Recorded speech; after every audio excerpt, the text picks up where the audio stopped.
August 12th, and if it was there a week, you're to now the 18th, 19th, and then, so it had to have been later as of the 25th for them to travel to get here. It couldn't have been any sooner for certain. Sure.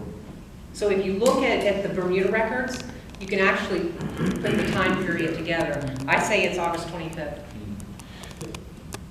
Two things. Jamestown or Kickingham for the baptism.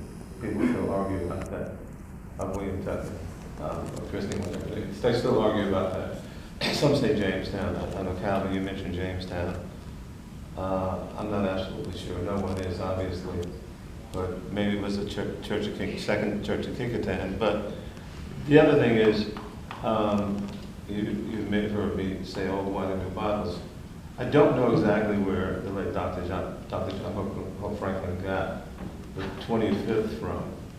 Well, it's also in the slave voyages where they have documented the 25th as well. But I really have to go back to that Bermuda, because if they were there on the 12th, yes, they were detained and they had not sold the 14 yet. Mm-hmm. And I concur, because I've been teaching that since 1973. And I wasn't sure where Dr. Franklin got that from, but then subsequent information. So what do you think, Kickingham or? I would say Kickingham. I would say Kickingham. Oh, Calvin? Bill, do you know that Captain William Tucker was given the charge of building the second church? Yes, yes, You do know that? yes. They would Well, definitely why have would young attended William that. have been baptized there? So it would have been that he had to be baptized in his church, is what you're saying? Well, I don't know why they would have traveled Why would they go to 20 miles Jamestown? upriver to get to When the church is Jamestown. right there. You could go by water from his plantation, Woodbury got farm right down to the second side. Yeah. It was his church. He would have been. Yeah, as I said, yes, but Why would they have taken him all the way further to Jamestown? because that would be more of it's like a papal see, if you will. That is That's the main. that's the main modern day yeah. thinking. Yeah. Yeah, it wasn't that many people, and Right. more than likely, if you had to hedge a bet, the probability would have been he would have been in the local church where he was It was housed, close by. with his parents were. Yeah. They didn't have 64. And she also had a story about the actual chalice, which is still in existence. I mean, the cup, communion That's cup. amazing. It was given to, yes. Yes, given to captain. Did you know Still that? in use today. They have the original chalice? And it's where now? St. John's? Yes. Episcopal Well, in the Church. bank, but Yes. it comes out for special occasions. Eastern Christmas. And it's etched and dated? It's actually etched and dated?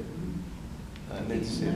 I mean, are you sure that they? Yeah. That's amazing. Yeah, that should have been in the museum. Oh, definitely, yes. I don't think they probably knew it even existed. But that's what I'm saying. People haven't done the research. I My have a very, ancestors took me there. I have a very, very, very, very good resource that told me that the research had not been done by Jamestown. And then they question me and say, how did you even find this? We can't find it. Well, if you look genealogy-wise, there are no records of birth records, death records, marriage records. A lot of these don't exist. You have to look at the public records, and there's little bits and pieces, and it's a puzzle that you have to put together. And like I said, it's an international puzzle. It's not just one place or the other. It's all over. That's why it took me so long to even get the story together. It's not linear. No, it's everywhere. And you have to build into your analysis. I'm looking at it from an economic standpoint, follow the money, but also religion.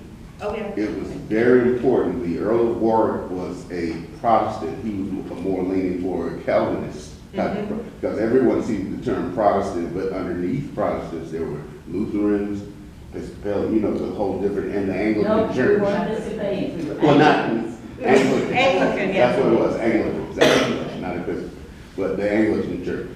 And a lot of there were Africans that were sent from Bermuda, like you said, to England. Those Africans ended up coming back to Virginia, and they ended up on Edward Bennett's plantation. Right.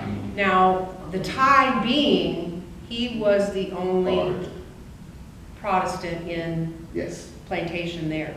And so was Rich. That was their connection. They were very much involved within the same church. He was actually the head elder in the Netherlands. Yes, he was. And he started, the Bennett plantation was private plantation. It was not part of the Virginia Company. It was his own private. Yep. plantation. Well, there's actually another little part of the story too. If the White Lion was the first ship that went to Bermuda, the captain of that ship was John Chope, J-O-P-E. Yes. I found in England where, and this is kind of funny for me being a genealogist, where Robert Bennett's genealogy was listed, and guess who did it? John Chope. Yeah.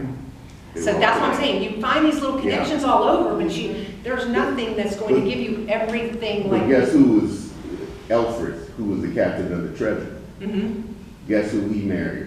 The daughter of Philip Bell. Right. Who was the governor of Of Bermuda. Bermuda. They're very much And I tied think that in. trace in our Bell. That's why I say you have to do cluster genealogy and look at all these people, because they are all mixed up together. And you can tell who is the allies for every one of them, yes. One